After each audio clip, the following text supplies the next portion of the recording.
Hello, everybody, and welcome to OpenExO Live. It's really great to be with you. For me, it's this evening. For Aaron, who is with us, it's this morning. And as you can see on the screen, there's some awesome people coming up in the next 7 weeks, which is really, really exciting. So without further ado, I'm going to invite Aaron up. He's a strategist, an entrepreneur, and he authored a book called Reimagining Innovation. We'll speak a little bit about that as well. And he's held a number of roles in sort of strategy and innovation and marketing and sales. And so really excited to speak to Aaron this evening. Aaron, how are you doing? Very good, Kevin. Thanks for having me on the show.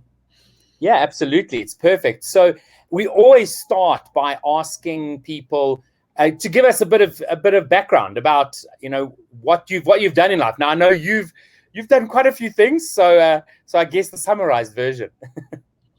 Yeah, so started my career at Anderson Consulting at the time. Actually changed to Accenture, so did management consulting. Went to strategy college and had some experiences with some very, very large companies. And then after in 2001. I transitioned to be an entrepreneur, and since then ended up building several different businesses and selling. I actually have exited 12 companies and failed at more than that, though. So have been very active in the entrepreneurial space.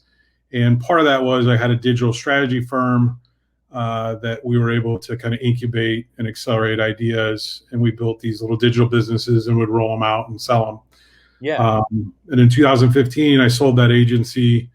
We had some really good clients. We had Google, and was probably our biggest technology client, but we also worked with Coca-Cola and some others. Sold that agency 2015, and then since then I've been facilitating innovation and really this movement towards exponential, which is why I've been involved with OpenExO really since the beginning, and actually was a grad at Singularity University. So I've spent a good amount of time in the exponential innovation world and helping global 100 companies like Daimler and Coca-Cola really lead into their future. And really, so as they now are seeing they're getting disrupted in different areas. Back in 2015, we were just predicting that this would all happen. Yes.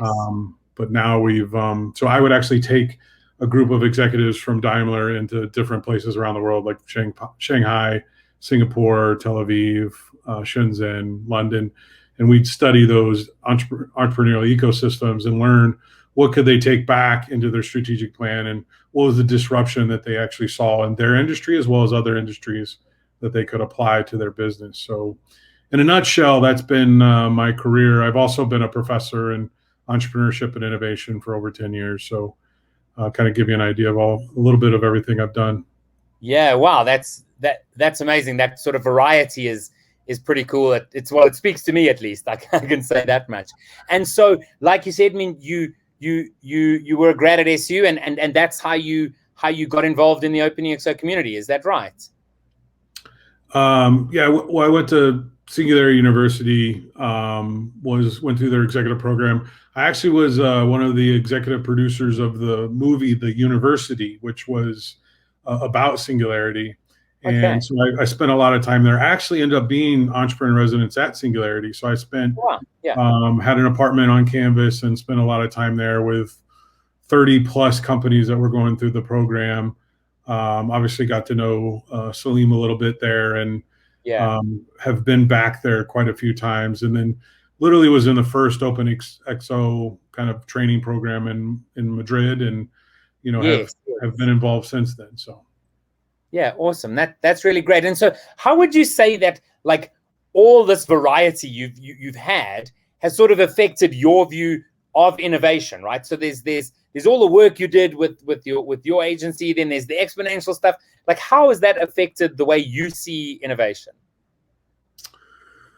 Well, it goes, I mean, I know we're going to talk about the book a little bit in a little bit, but it really leads to this idea of speed. It really matters that you execute quickly on your purpose And, going in and out of different size companies, the one difference where companies are lean, iterative, and agile, they're able to actually move to where the market is versus be left behind.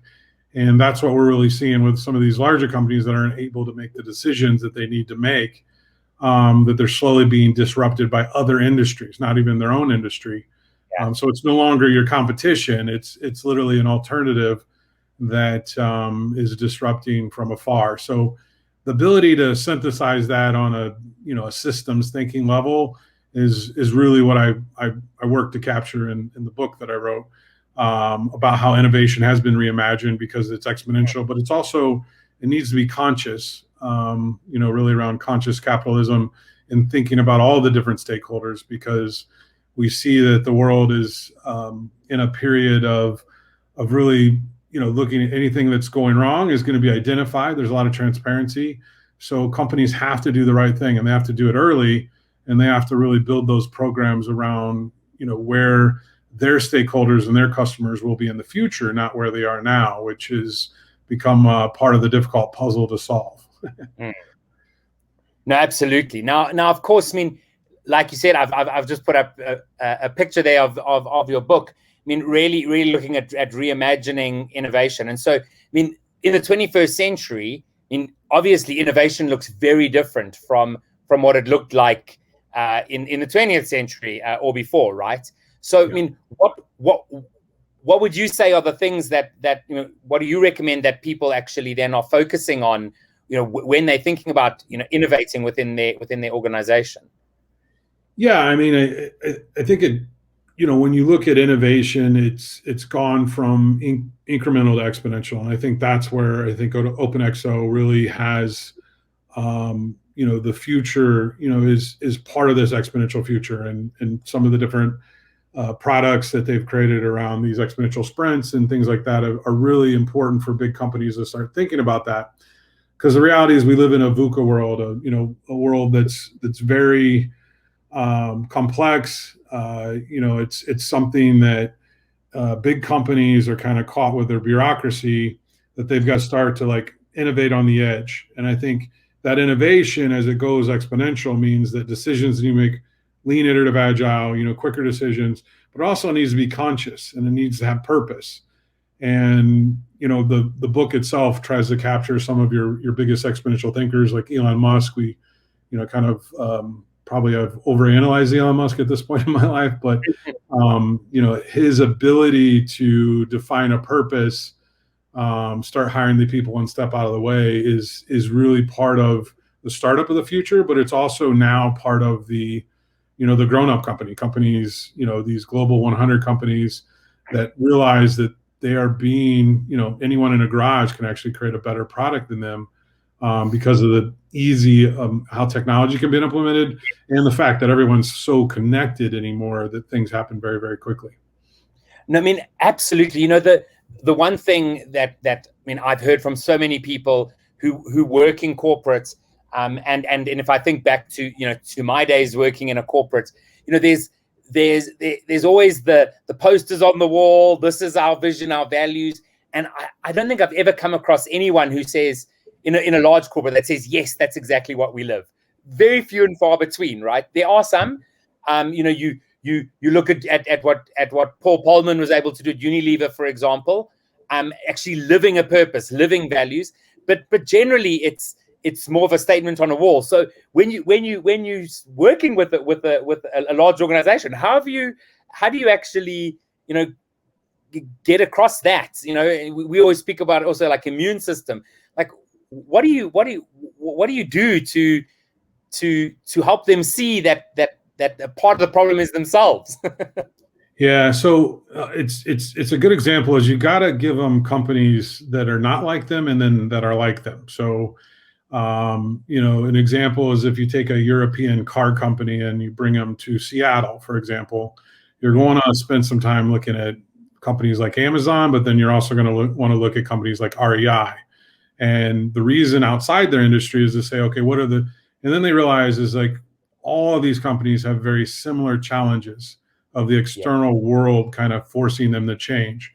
But when you can take a company that's larger than them, a company like Amazon that now I think has surpassed 1 million employees, and you look that they still act lean, iterative, and agile. They have these 10,000 teams of, they call two pizza teams, which means we don't want a team that two pizzas won't feed. So in that, there's 10,000, groups of different people really competing to change the company and really innovate it from inside. Unlike a hierarchical or bureaucratic company, which most of the companies that have been around for 20 plus years subscribe to kind of this hierarchy, where decisions, you tell your boss what you think they want to hear, and the reality is they live in the ivory tower and are disconnected. So really connecting to the board of directors at some of these companies that I've had the privilege of being in and having these conversations is to take them into places and markets where they look at companies that are similar to them, that are doing things very, very differently. They generally immediately, just like anyone, reject the culture or the, that they're looking at. I've had the opportunity to go to Apple, Google, Facebook, and there's good and bad, and I really cover that in this book because I've had the opportunity to kind of see behind the scenes at all these companies of what they are doing exponentially, and that's really the subtitle of the book is The Future of Exponential Leadership, because if we don't start thinking about how we launch a product to impact 1 billion people, which as Larry Page is saying is I want to talk to people that want to impact 1 billion people. It's part of the exponential, part of singularity. If we're not thinking that way, then we're really going to be drowned out. The noise will drown us out, where we will not be competitive in whatever problem we're attempting to solve. So, ideally, these big companies have to figure out how they pivot into a new business model. They may be able to, provide the same product or service, but it's likely that they're going to provide it in a different way. And you got to look at a variety of different companies to kind of expose that. Then you can bring it back into a strategic plan that helps the board of directors or the senior leadership kind of say, here's what we need to do to kind of move forward into an exponential world. And what it really means is that they have to start disrupting themselves. So they have to start innovating, investing in accelerators, investing in incubation, all these different things, so that they can stay at the forefront of their industry, and so that they can also see what they need to acquire for the future, which is what Google and several of these companies have done to kind of stay at the forefront of their industries. Absolutely. One thing that I come across quite often is when speaking to organizations about exponential transformation, like thinking exponentially, a lot of people say, yeah, but we're doing that. And what they're really talking about is the fact that they're digitizing a lot more, but not actually thinking about the transformation that's ahead and the potential that there is. And often digital transformations fail, right? Because of the fact that it's very hard to change human behavior, and that makes people scared of sort of that exponential transformation. Have you come across that as well? And have you found ways to counter that?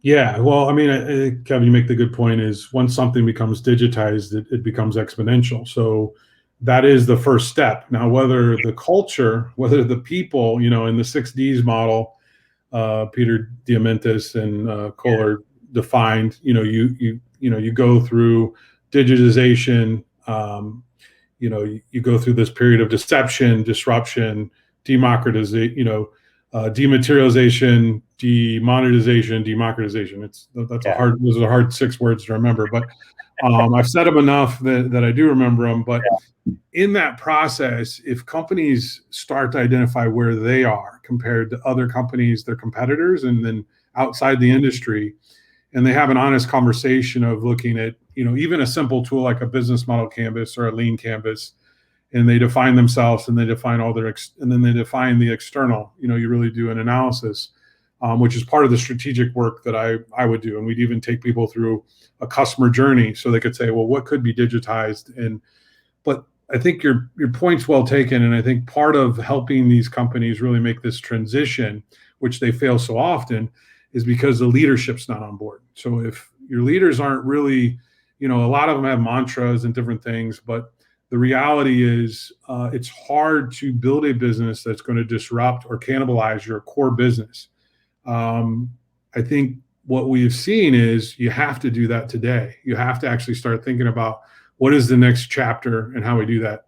You look at GE and IBM, and I'm actually starting to write a second book that's kind of built off of this book, because I have a new publisher out of New York that picked up. You were saying before.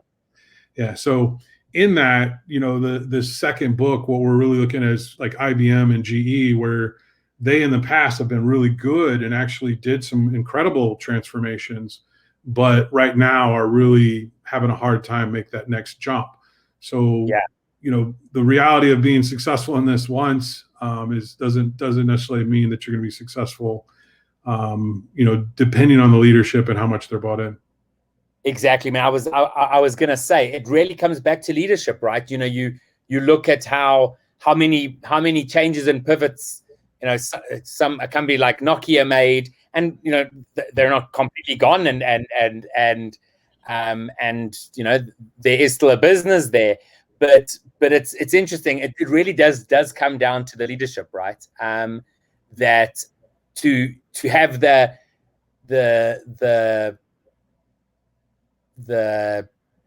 drive to make the change, and I guess the courage, right? Because when you're running a listed organization, I think it takes courage to make difficult decisions that maybe don't have an immediate benefit in this quarter, for example. And perhaps that's part of the reason why larger companies really struggle with this. And that's something I cover. I mean, it's amazing how you kind of cover in my book. There is one of the chapters, playing the long game, and the reality is, like Alibaba is a company that has a 102-year plan. Now they're never, like any plan.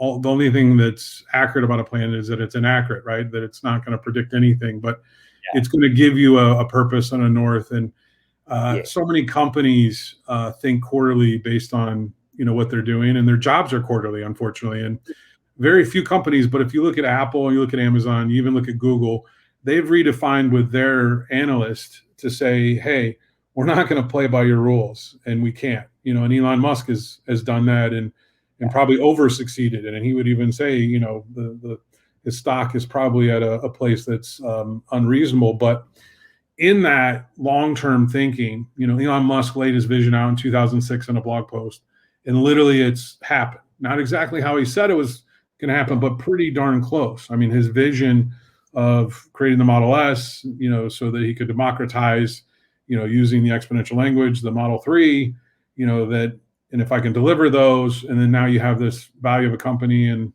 you have Cybertruck, you have all these products coming and things.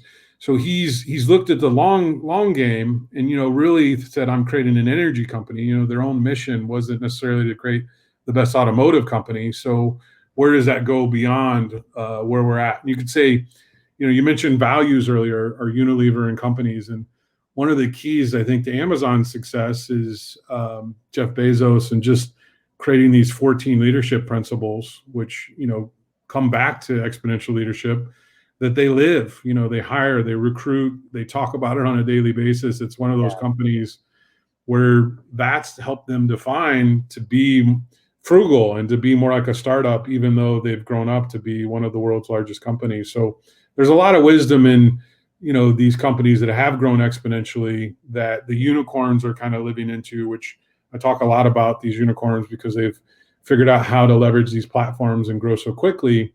But in the end, it's going to come back to purpose and leadership and culture and being conscious, because we're seeing a period of persecution that companies that don't do the right thing, if they're not on the right side of history, they're going to be eliminated because the communication channels are just so intertwined today that, doing the wrong thing, you no longer can do it. So it does come back to leadership.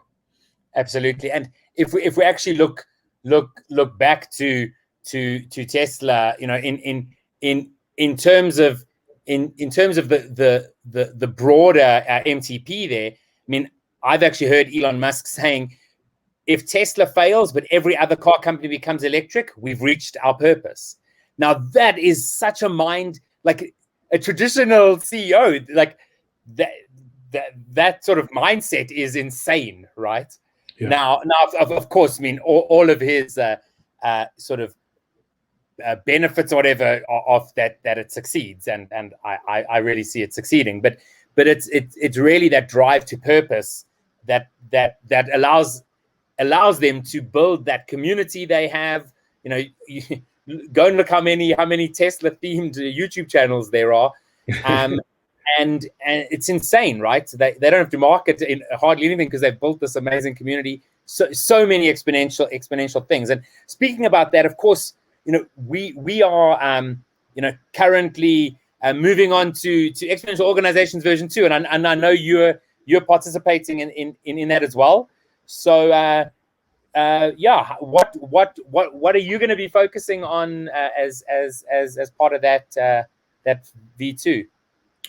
Yeah, so I had the opportunity, you know, being part of OpenExO to be part of the next version of the book, and so it's been an enriching conversation to when the book originally came out, I think in 2012, to see 10 years later that you know, many of the ideas in there are still, you know, we went to have a kind of a deep conversation about what needs to be changed, and I know you were on those calls, but you know, you realize, and what it boils down is that the book has a really good formation. There's a couple additional things that we're adding. Yeah.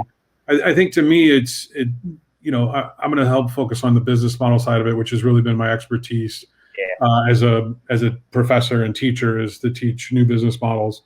And I see that how companies adopt exponential business models is going to be important for their success in the future, because innovation itself, the novelty, doesn't necessarily matter. The delivery of that, even Tesla and all these other companies are going to be challenged by new ways to deliver their products.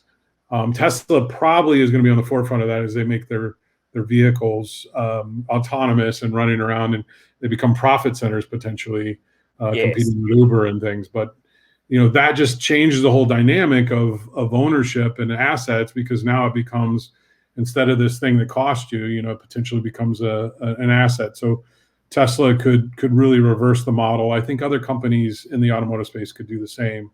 And maybe, you know, it's going to be interesting. The first one to kind of be there isn't always the one that wins. Maybe in this case it is, but as we've seen in many other industries, someone paves the way for others. So yeah, absolutely. That's 100% right. But I mean, it's going. I mean, the years we have ahead of ourselves are going to be extremely interesting. You know, as many things come into sort of abundance. You know, when we can have abundant energy, and I know, you know, many people might say, oh, that's years away. But again, exponentials are, we can't see the doublings. That really changes things dramatically when now power hungry processors can actually be affordable.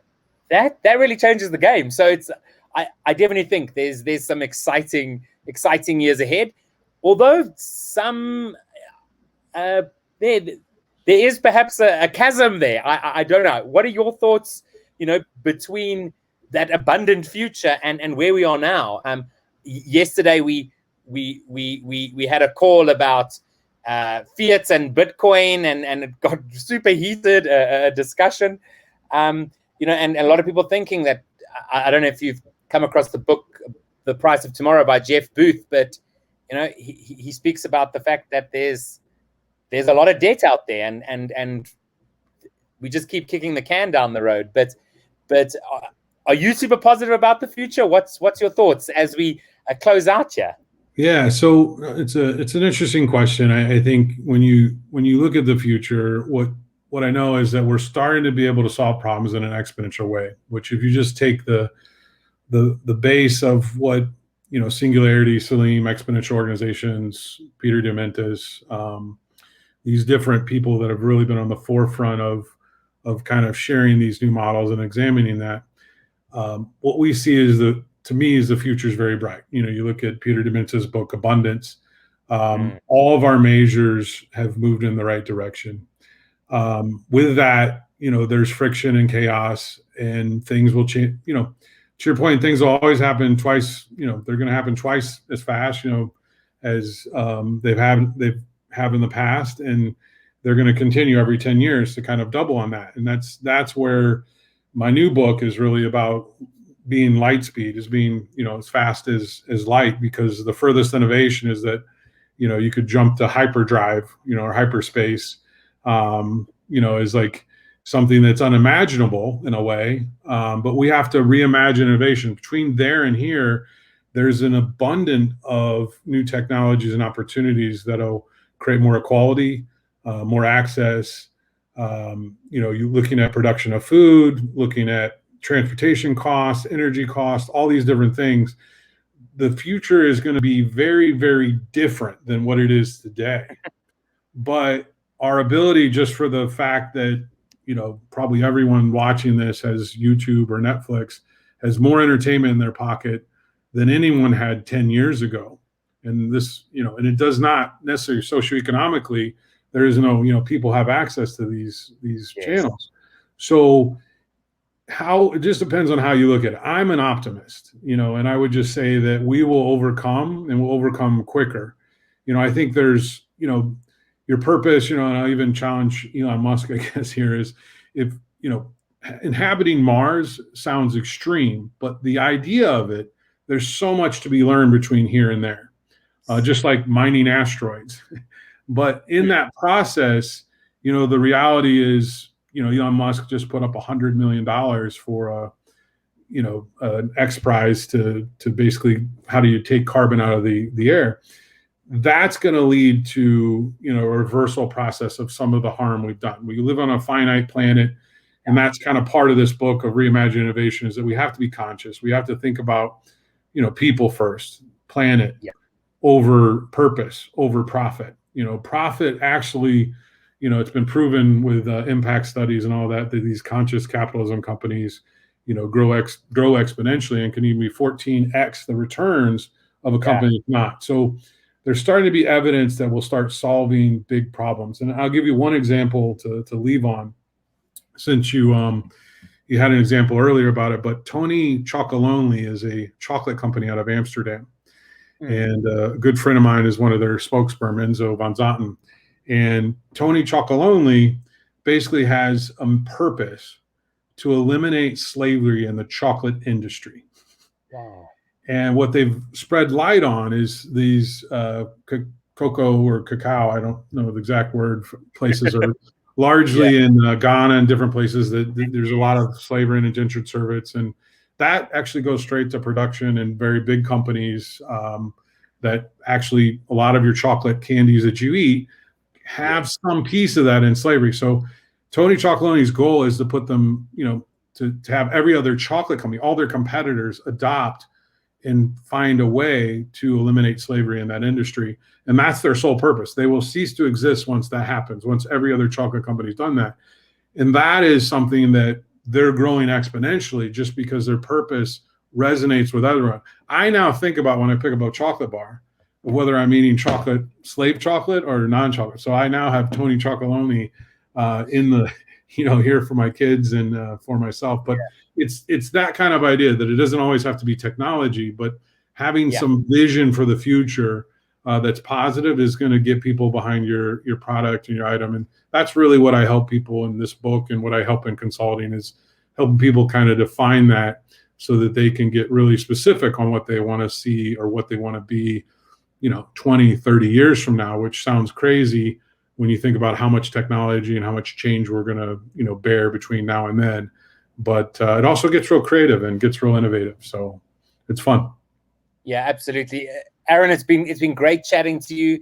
Obviously, I mean, if people want to connect, they can connect with you in the OpenExO community or on LinkedIn, I guess, or find your book, which is Reimagining Innovation. The picture is there on the screen. It's been there the whole time. So when you see that on your online bookstore, get it. It's been really great chatting to you. And of course, we'll see you around, see you in the V2 meetings and within the community.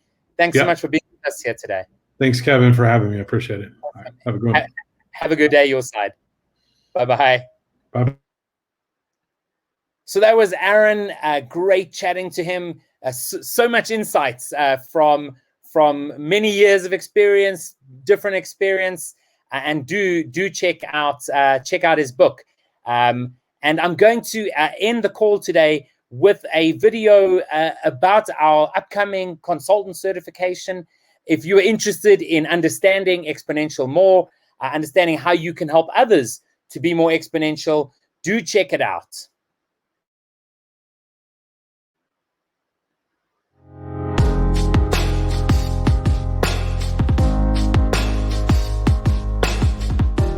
Do you want to play an active role in the largest business transformation in history? Hi, my name is Jaroslav and I'm the Chief Learning Officer at OpenExO, a global community of consultants, coaches, entrepreneurs and thought leaders helping organizations all around the world to benefit from the disruptive changes happening in their industries.